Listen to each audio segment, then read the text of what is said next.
Shalom, friends. Welcome to the Shiur in Mesilat Yesharim, the path of the just. I'm Eliyahu Shir, coming to you from Chesed Ve'emet, from the holy city of Yerushalayim. You can find my site on www.lovingkindness.co. We're currently on chapter 3 of the Mesilat Yesharim, moving slowly, but don't worry about it. We're progressing, and there's much to learn in every section of this wonderful Musar work written by the Ramchal, Reb Moshe Chaim Luzzatto, of the 18th century. Now, chapter 3 deals with the different divisions of watchfulness, of being careful of certain things that we do. Because if we don't really know what it means to be careful of certain things, how will we be careful of what we're doing? We need to watch what we're doing. We have to be aware of the things that we're involved in. Now, last week, we ended off on this idea of the fact that it says, our sages of blessed memory taught us this in their saying, it would have been preferable for a person had he not been created.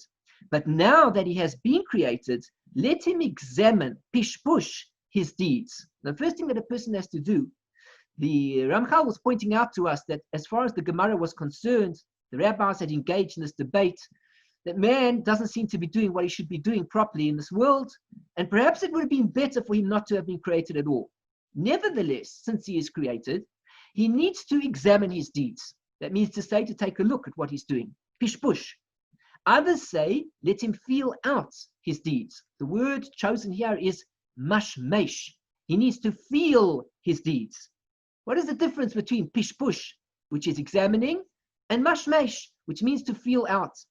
See how these two terms are two very good and very beneficial instructions. And now we continue. Kihine, behold, ha pishpush b'ma'asim. When a person begins to examine his deeds, what does it mean? A person should examine the generality of all of his deeds and begin to contemplate what he's doing. What do I do with my day all day long? Do I pray? Do I give charity? Do I do good things? When I eat, do I make blessings on the food? When I eat, do I have a kosher diet, or do I just gorge out the food of whatever it may be in front of me? What do I do with my activities? He should ask himself, are there any things in what he's doing that he shouldn't be doing? That do not go in accordance with the commandments of Hashem, v'chukav, and his mitzvot, meaning his statutes. Anything that he finds within these things that he shouldn't be doing, he should get rid of them from the world altogether. This is a very important concept. First thing we do is examine what we're doing. If we see things that we shouldn't be doing, the first thing we need to do is to get rid of them. Wipe them out the system completely.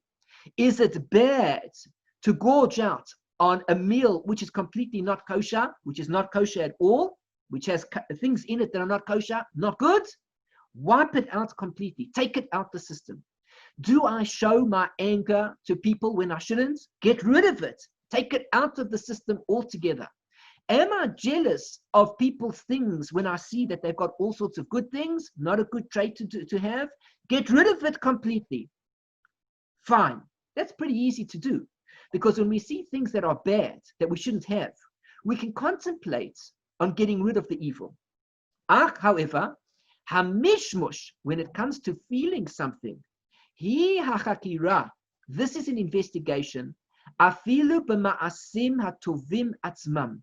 This is even within good deeds themselves. That means to say I need to look at the good deeds and I need to feel out what's going on in the good deeds.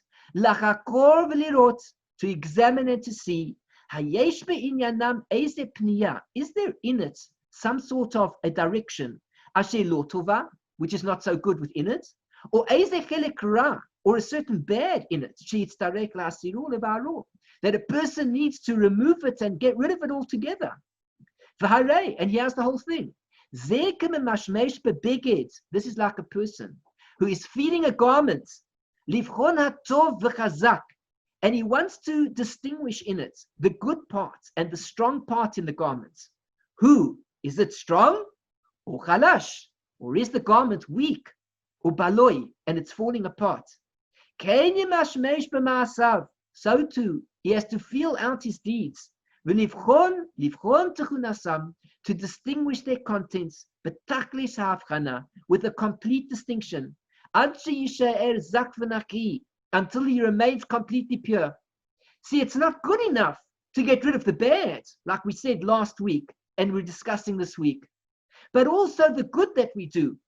We need to get a feel for it, to feel which parts of the good are really good and which parts are not good. We need to see the actions that we're doing that are good and examine them, that there shouldn't be even any trace of evil or bad within them at all. Klal davar, here's the rule.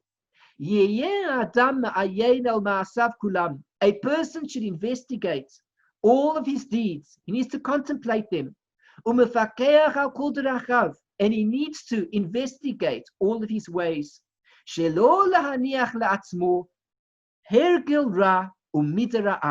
That he should not leave for himself any type of trace of bad or a bad attribute or bad behavior. Kol shekain avera upesha. All the more so if he's going to actually go to the degree of committing a real type of sin, certainly a willful type of sin. And behold, I see that, and I see, there is a need for a person. A person should be very precise, and he should weigh out his ways.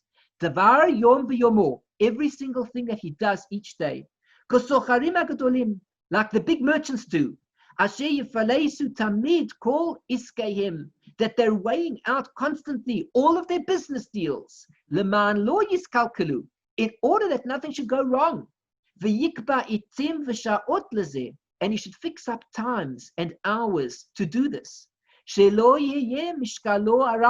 That his weighing out should not be something incidental, but he would do it in a way that is greatly fixed. Because this is going to bring good results, which means to say that the businessman, for example, he has in his business stock, and he knows what the stock is worth. He goes to the computer system and he plugs in all the different prices, how many of this particular product does he have, puts it in, how much went out today, plugs in the information, he calculates exactly what's going on. When it comes to his weights, his scales, he has to make sure everything is correct. And every day he has to check that the weights are working correctly, that the machine hasn't given in any way. Why? Because he needs to make a profit.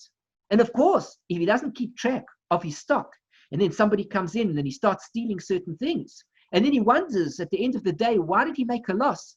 He didn't realize it's because people are stealing the stock. He didn't realize because he wasn't paying attention to his stock.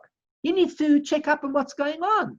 Once a month, the business puts out a big sign on the door. The business is closed for the day. Stock taking. What are you talking about, stock taking? Just do business. No. The businessman has to be successful. In order to be successful, he needs to take stock. How much did he bring in? How much went out? I see that the background has disappeared. It seems for some reason that every now and again the background flies out. At least it's a good background, so let's enjoy it. The point is that the businessman has to take account of all the different things that he's involved in his business. When it comes to ourselves, we too need to take stock taking every single day of what we have done. Take a look at the good that we've done. Take a look at the bad. Take a look at the good and examine it to see if there's any bad. We need to be Mare de Cheshbon HaNefesh. We have to become masters of stock taking every single day. And every night before we go to sleep, we should be examining. If we can do it out aloud, all the better. But if we can't, for example, we just feel lazy and we don't have the strength to do it, even as we're closing our eyes and we're thinking before we go to sleep about the day, we can think about all the things that we did and contemplate and say, how could I improve tomorrow? Where did I go wrong today? And as each day goes by, we can contemplate more and more so that we can improve ourselves. And our rabbis of blessed memory, they've taught us explicitly tzorech hacheshbon hazeh, the need for this contemplation, for this accounting. V'hu ma she'amru zal, and this is what our rabbis have said in the Gemara Baba Basra, Daf Ayin Chet, Al Kain Yomru HaMoishlem. Therefore, the rulers have said, Bo'u Cheshbon, let us make an accounting. Al Kain, which means, Bo'u Cheshbon literally means let us go to Cheshbon, but Cheshbon is translated here, let us make an accounting. Al Kain Yomru HaMoishlem V'Yitzram. Those who rule over their inclinations, they say the following, Bo'u, come, v'nachshov cheshbono shel olam. Let us contemplate the accounting of the world. Hefsed mitzvah keneged sechara, the loss of a mitzvah as opposed to its reward. Meaning, if I don't perform a mitzvah, what is my loss? Relative to the reward that I would get if I performed the mitzvah. Usechara veira keneged hefseda, or the reward of a sin next to its loss, which means how much reward do I get when I perform the Aveira, next to how much would I lose out on if I did not commit that Aveira. We need to make cheshbonot. We need to make accounting for ourselves. How are we doing in terms of our mitzvah observance, in terms of our Aveiras? Are we making an accounting correctly?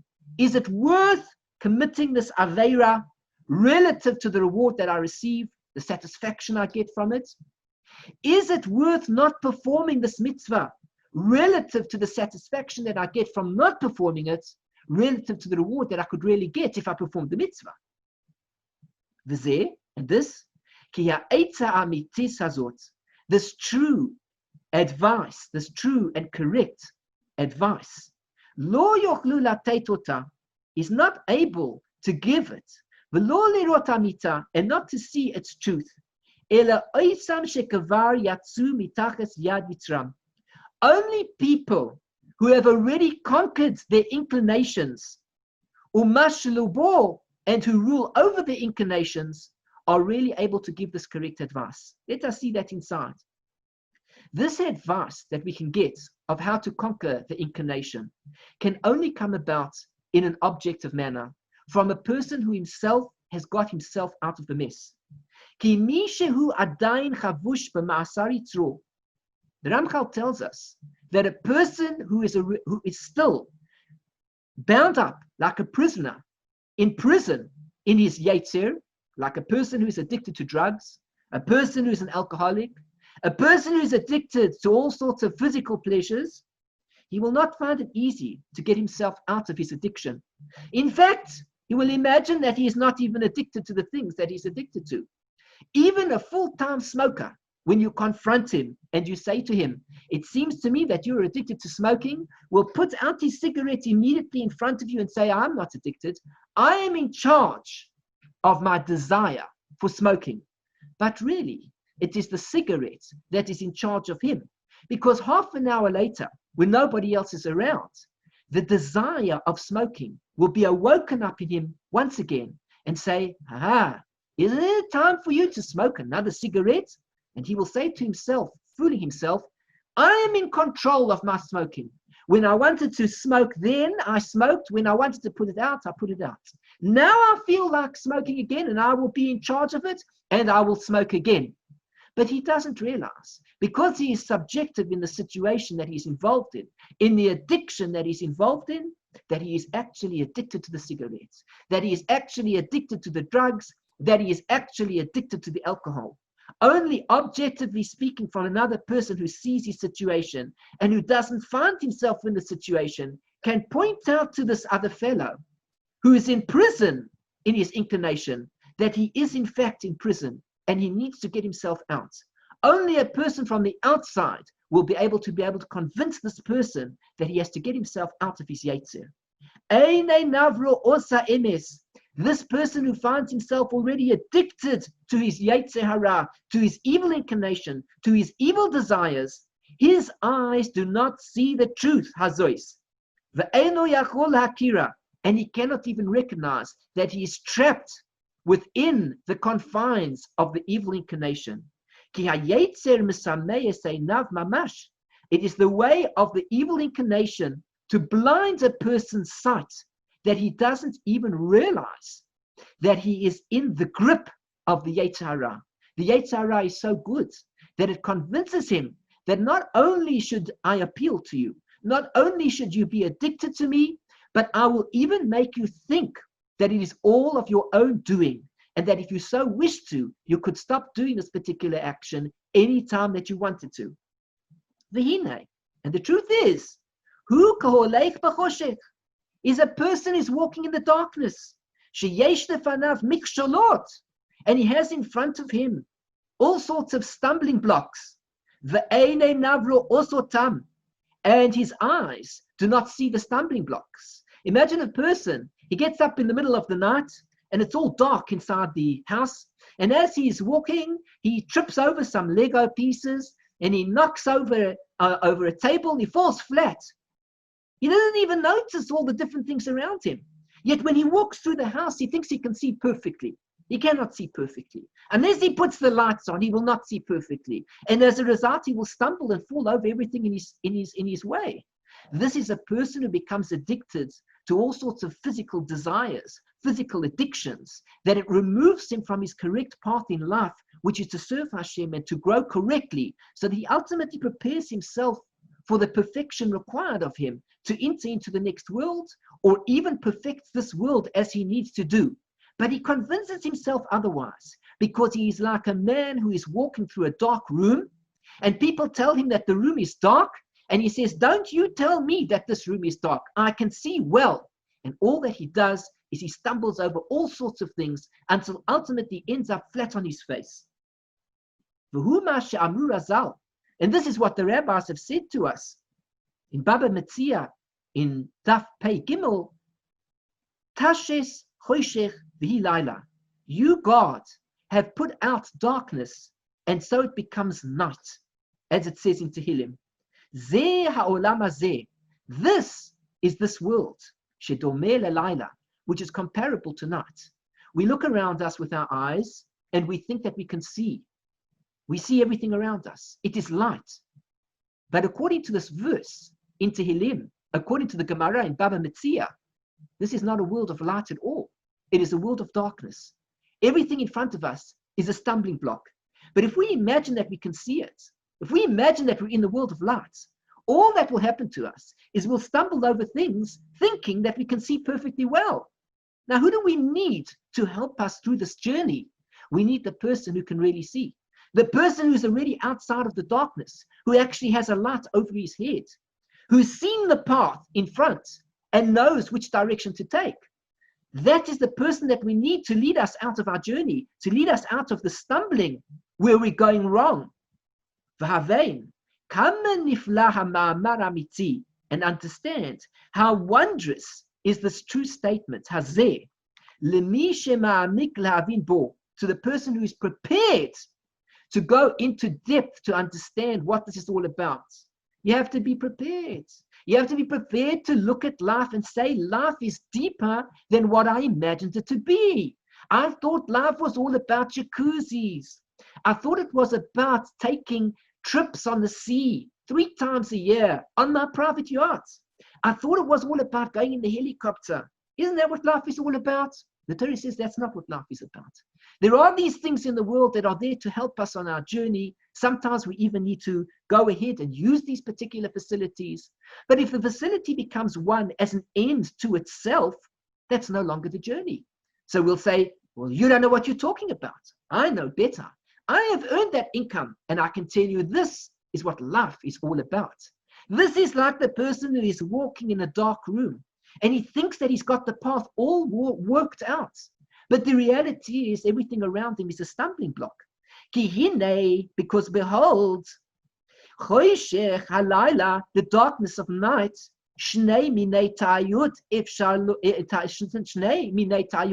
there are 2 possible mistakes that a person can make in the darkness of night. It's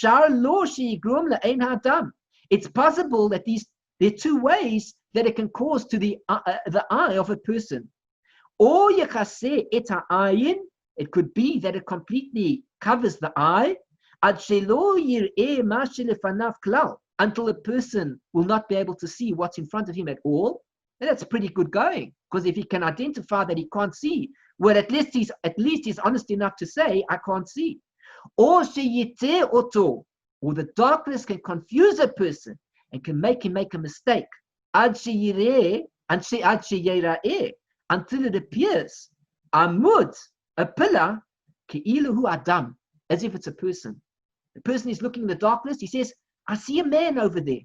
They say, no, it's a pillar. He says, no, it's a man. And it looks like he's got a weapon in his hand. He's coming out to kill me. God forbid. And he's looking at this. The fellow says, don't get carried away. It's just a pillar. No, he says, don't tell me. Runs inside. He gets his own gun. He starts shooting, firing, does all sorts of things. He thinks that it's really a man out to get him. But it wasn't a man. It was a pillar. He made a mistake.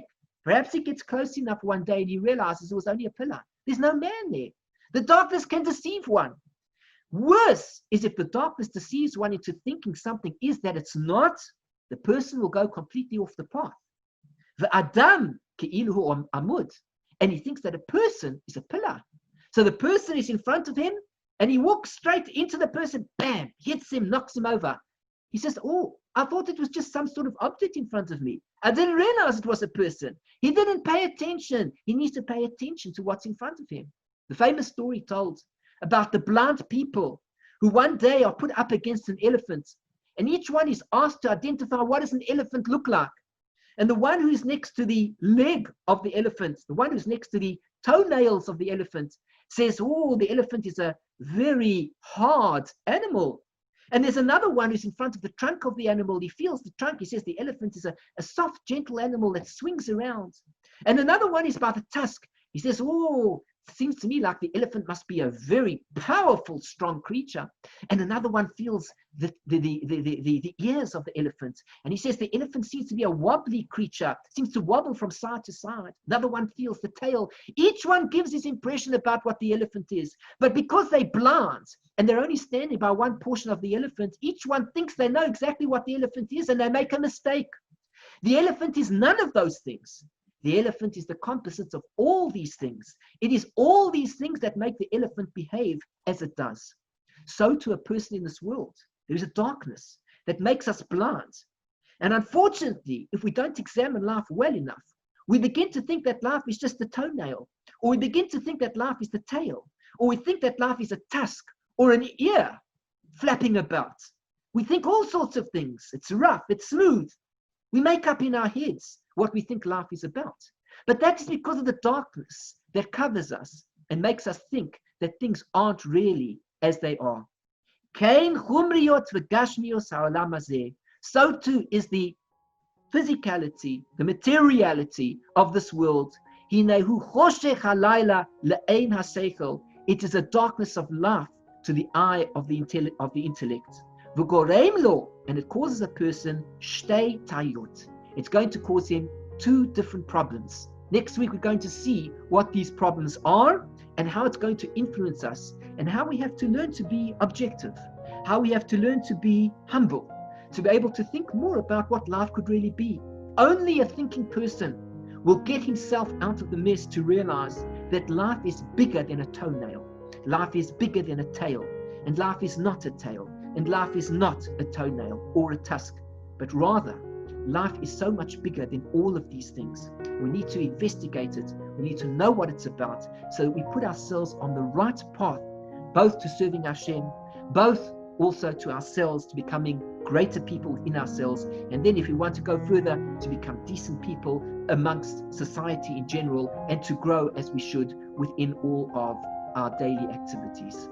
Thanks very much for joining me. I'm Eliyahu Sher from Chesed Ve'emet, my site www.lovingkindness.co. If you have enjoyed this shiur, please like this video by giving it the thumbs up, clicking on the like button, and by sharing the video with family and friends.